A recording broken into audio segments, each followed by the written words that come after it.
Olá! Os capítulos 15 a 17 do Evangelho de João nos ensinam o que significa ter vida depois da morte e ressurreição de Jesus e antes do seu retorno.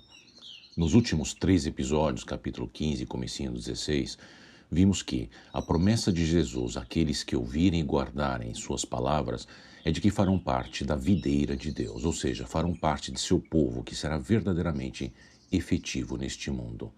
E Jesus explica que o mundo vai odiar aqueles que vivem e falam por ele, porque o mundo odeia o Pai e o Filho. Apesar disso, os 11 apóstolos serão testemunhas de Jesus no mundo, porque Deus quer alcançar o mundo com a verdade de sua palavra. Nos versículos de hoje, Jesus promete que sua ida ao Pai nos dará ajuda de verdade. A ida de Jesus ao Pai acontecerá depois da sua morte de cruz, e assim que isso acontecer, ele vai enviar o Espírito Santo. Veremos que o Espírito Santo tem duas áreas de atuação intrinsecamente relacionadas. Do versículo 5 ao 11, veremos a obra do Espírito Santo no mundo. E dos versículos 12 ao 15, aqui do capítulo 16, veremos a obra do Espírito nos apóstolos. Agora que vou para aquele que me enviou, nenhum de vocês me pergunta, para onde vais? Porque falei estas coisas, o coração de vocês encheu-se de tristeza. Mas eu lhes afirmo que é para o bem de vocês que eu vou. Se eu não for, o conselheiro não virá para vocês. Mas se eu for, eu o enviarei. Quando ele vier, convencerá o mundo do pecado, da justiça e do juízo. Do pecado, porque os homens não creem em mim. Da justiça, porque vou para o Pai, e vocês não me verão mais. E do juízo, porque o príncipe deste mundo já está condenado. Jesus conta aos apóstolos que ele está indo ao seu Pai, no verso 5. E será bom para eles, porque o conselheiro, o ajudante, virá depois que Jesus tiver partido. E ele é que vai fazer o mundo se tocar a respeito do pecado, justiça e juízo de Deus. Vamos entender o que isso tudo significa. Lembre-se de João 3,20, quem pratica o mal odeia a luz e não se aproxima da luz, temendo que as suas obras sejam manifestas. A obra do Espírito Santo é expor às pessoas o seu pecado e estado de culpa. Uma vez que Jesus for a seu Pai, ele enviará seu Espírito e este continuará a fazer a obra que Jesus estava fazendo no mundo. O versículo 8 carrega sentido de expor a vergonha no mundo e convencê-lo de seu próprio estado de culpa, e assim chamá-lo ao arrependimento. Esta obra especial é a única que o Espírito Santo de Deus faz entre os não crentes. Agora vamos abordar a palavra pecado.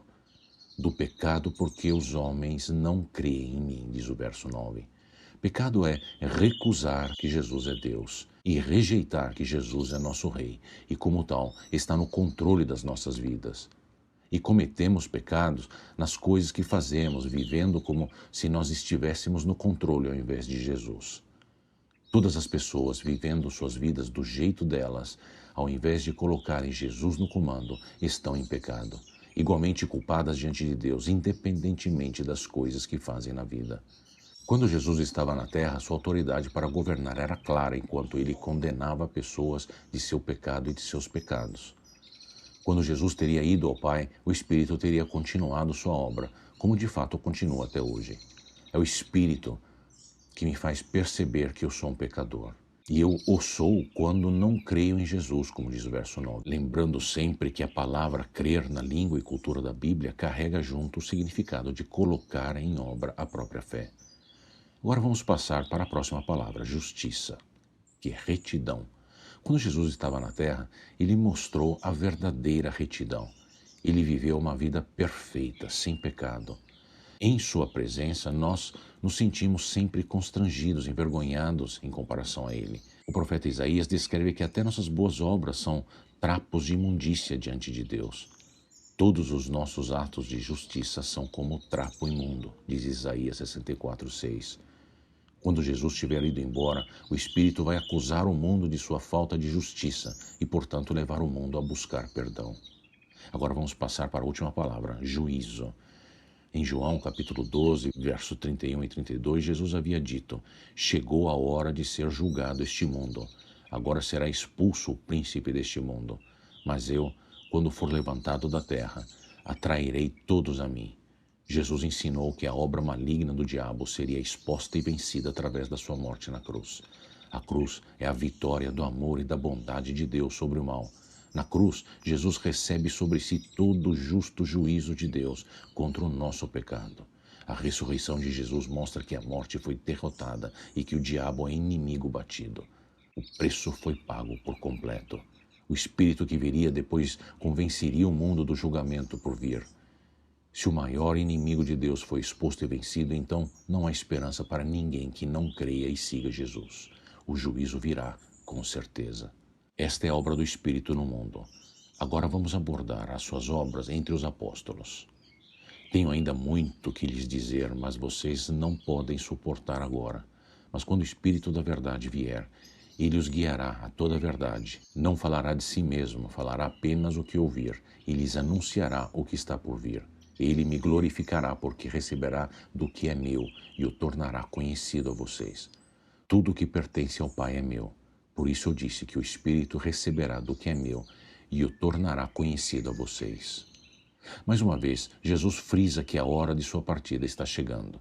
Lembre-se de que Jesus está falando aqui especificamente para seus 11 apóstolos escolhidos. O que Jesus promete que o Espírito fará pelos apóstolos?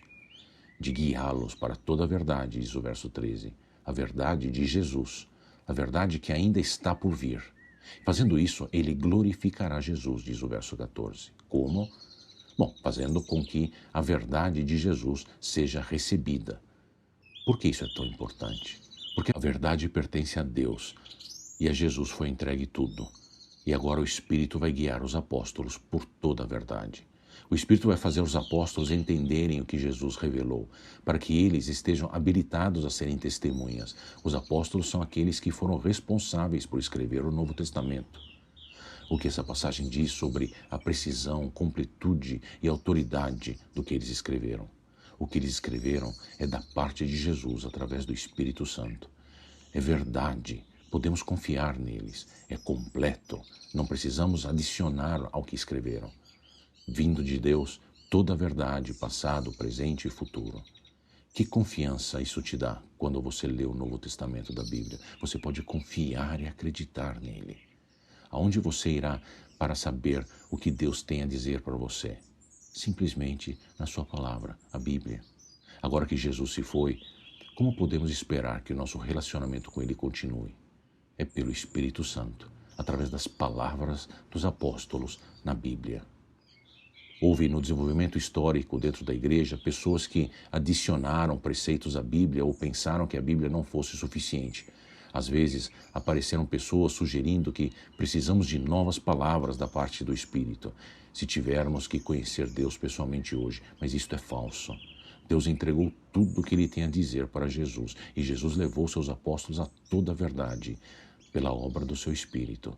Temos agora tudo o que Deus quer que saibamos na sua palavra, a Bíblia, que é todinha ela, a palavra de Deus.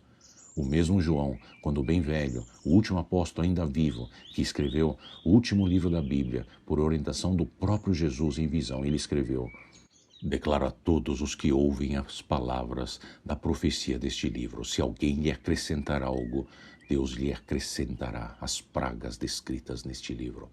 E se alguém tirar alguma palavra deste livro de profecia, Deus tirará dele a sua parte na árvore da vida e na cidade santa, que são descritas neste livro.